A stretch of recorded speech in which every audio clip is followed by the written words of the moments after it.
सारे संसार के मजदूरों एक हो जाओ।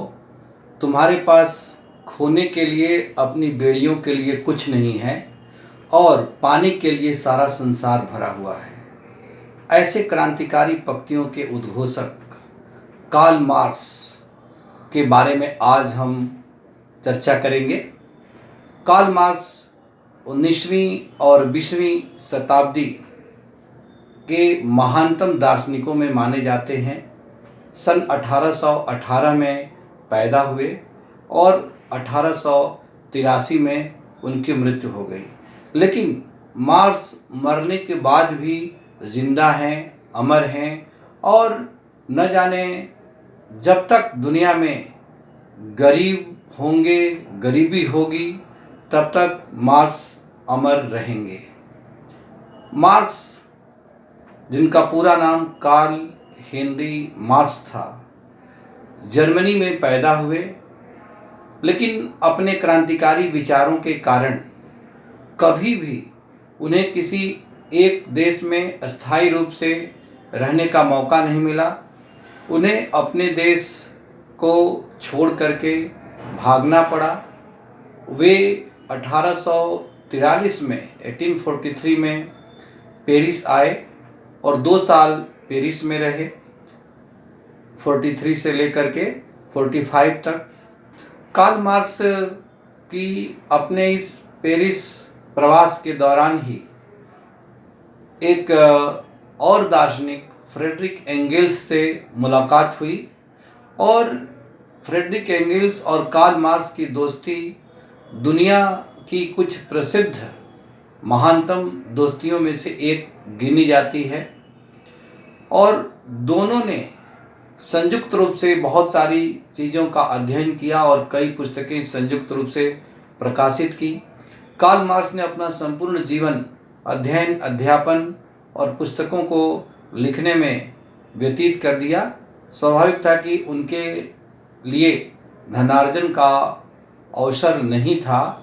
ऐसी स्थिति में मार्क्स की आर्थिक आवश्यकताओं को जीवन भर फ्रेडरिक एंगेल्स ने पूरा किया। यहाँ तक कि फ्रेडरिक एंगेल्स, जो कि एक धनी व्यापारी के पुत्र थे, जब फ्रेडरिक एंगेल्स मरे तो अपनी संपत्ति का एक बहुत हिस्सा कार्ल मार्क्स की पुत्रियों को सौंप करके मरे। कार्ल मार्क्स प्रारंभ से ही क्रांतिकारी विचारों के थे और इसीलिए उनको जर्मनी से पेरिस, पेरिस से ब्रुसेल्स, ब्रुसेल्स से फिर जर्मनी, फिर जर्मनी से ब्रिटेन आए और 1855 के बाद आजीवन 1883 तक जर्मनी के मार्क्स ब्रिटेन में ही रहे और 1883 में ब्रिटेन में ही उनकी मृत्यु हुई और वहीं पर वे दफनाए गए।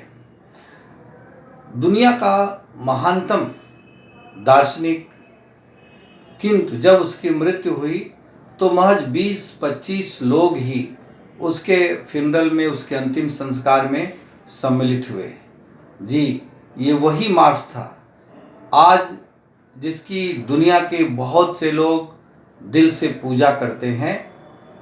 ये एक त्रासदी है कि जो कार्ल मार्क्स अपने जीवन के दौरान वह सम्मान, वह ख्याति प्राप्त नहीं कर पाया जिसका वो वास्तव में हकदार था, उसके मरने के बाद वो सब ख्यातियाँ उसे प्राप्त हुईं।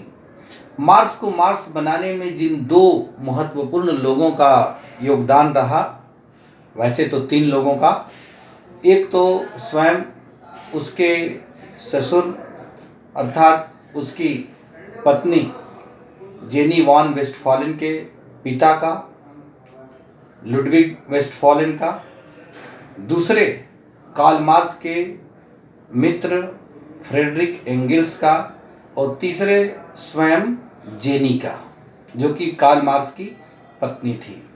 कार्ल मार्क्स जो एक अत्यंत क्रांतिकारी विचारों का दार्शनिक था, किंतु उसके हृदय में प्रेम से आप्लावित एक दिल भी था। कार्ल मार्क्स मेधावी था।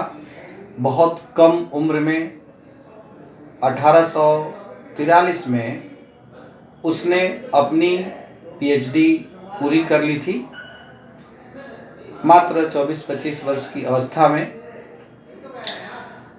और 1836 में ही उसकी जेनी वान वेस्टफालेन से सगाई हुई थी और परिवार के विरोध के बावजूद, जेनी के परिवार के विरोध के बावजूद अंततः कार्ल मार्क्स की 1843 में जेनी से शादी हो गई। जेनी एक अमीर परिवार की थी, जबकि कार्ल मार्क्स प्रारंभ में तो अमीर परिवार के थे, किंतु बाद में अपने क्रांतिकारी विचारों के दौरान जब वे इधर उधर भटकते रहे तब आर्थिक दृष्टि से उनकी स्थिति बहुत दयनीय थी। बावजूद इसके जेनी ने एक सच्चे जीवन साथी के रूप में कार्ल मार्क्स का साथ दिया। दरअसल दोनों में बाल्यावस्था से ही प्रेम भाव था, बचपन से दोनों एक दूसरे को जानते भी थे। जेनी के पिता ने जेनी का विवाह एक अभिजात्य अमीर आदमी से तय कर दिया था, लेकिन मार्क्स के प्रति प्रेम के कारण जेनी ने उससे विवाह करना मना कर दिया था और 1843 में कार्ल मार्क्स से उनका औपचारिक रूप से विवाह हुआ। जेनी जीवन भर कार्ल मार्क्स के साथ कदम से कदम मिला करके चलती रही और मार्क्स के अध्ययन में, मार्क्स के पुस्तक लेखन में किसी भी प्रकार की बाधा उत्पन्न न हो, इसके लिए यथासंभव हर स्तर से जेनी ने मार्क्स का साथ दिया और उसके लिए बहुत अधिक त्याग भी किया। एक घटना है कार्ल मार्क्स के जीवन की जिससे पता चलता है कि जेनी और मार्क्स के बीच कितना समर्पण भरा प्रेम था।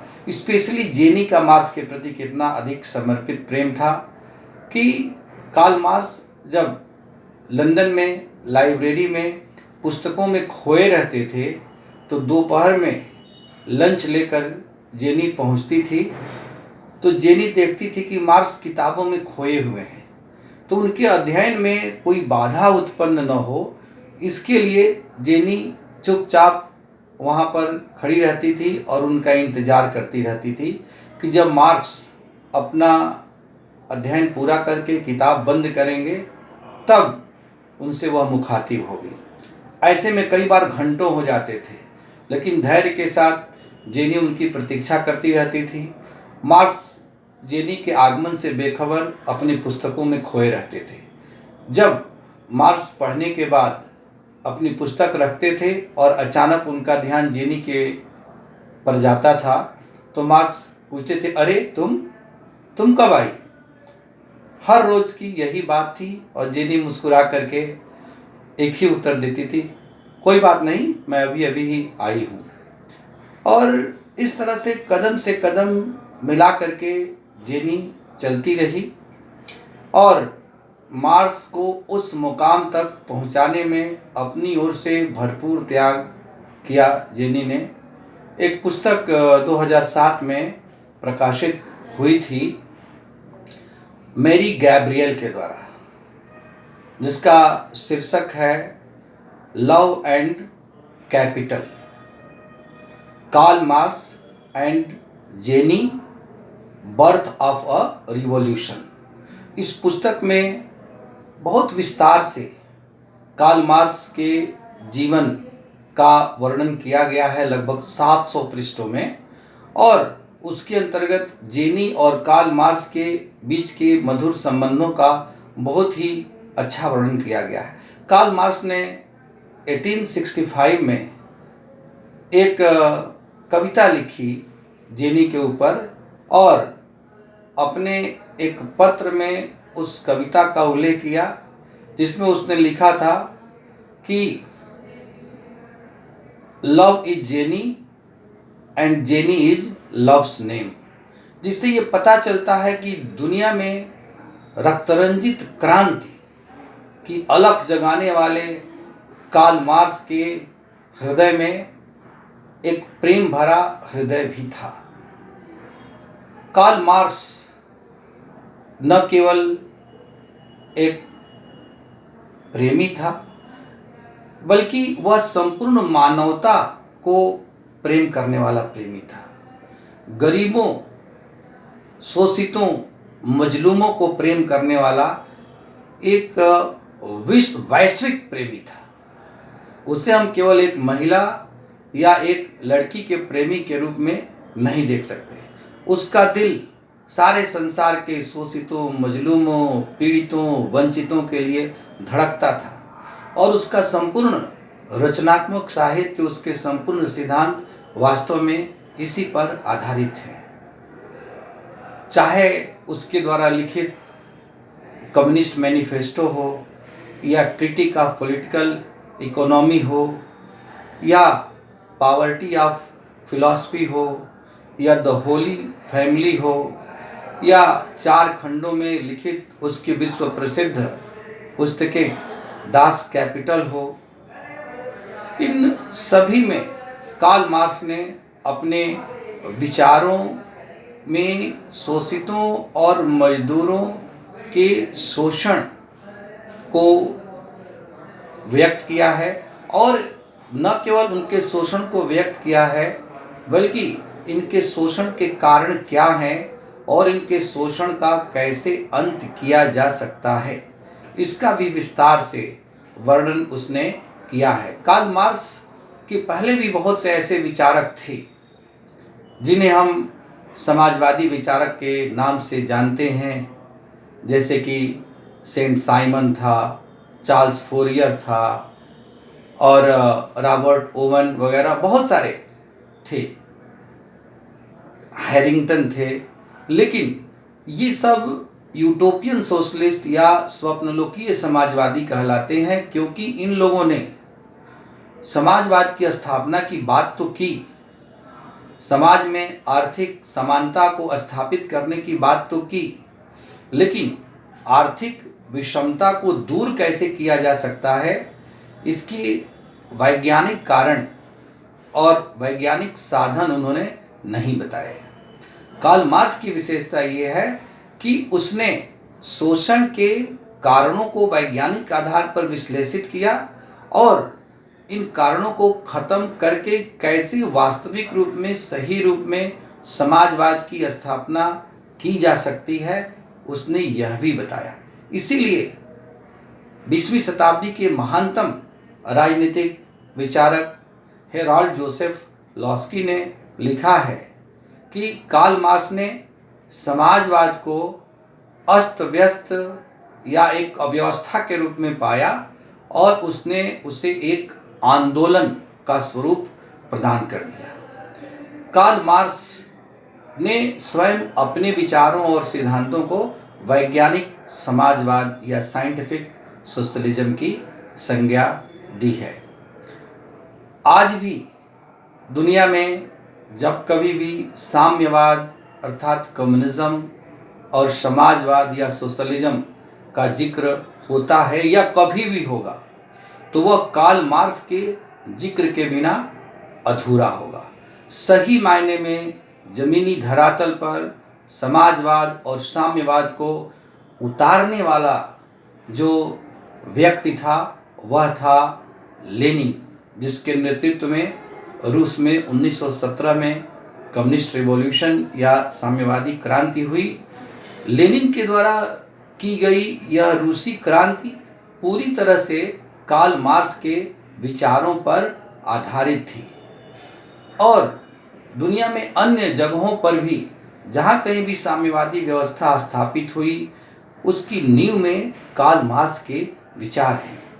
आज भी वे सभी लोग जो सामाजिक और आर्थिक विषमता के प्रति घृणा रखते हैं और समाज में एक आर्थिक समरसता स्थापित करना चाहते हैं, कार्ल मार्क्स उन सबकी प्रेरणा के रूप में है और आगे भी रहेगा।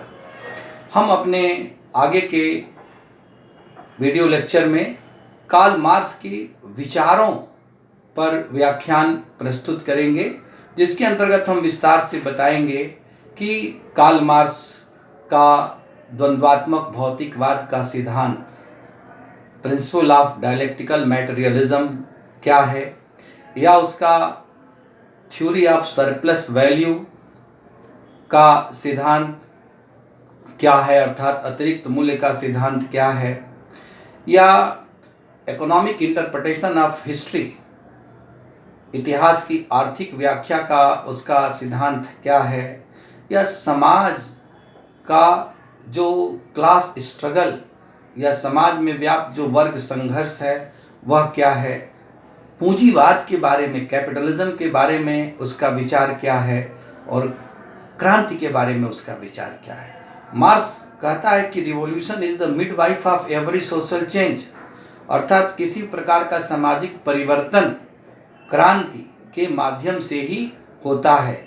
मार्क्स एक न केवल विचारक है बल्कि एक क्रांतिकारी विचारक है, और इसीलिए एक क्रांतिकारी की तरह से ही उसे आजीवन संघर्ष करना पड़ा और मात्र 64 वर्ष की उम्र में उसकी मृत्यु हो गई।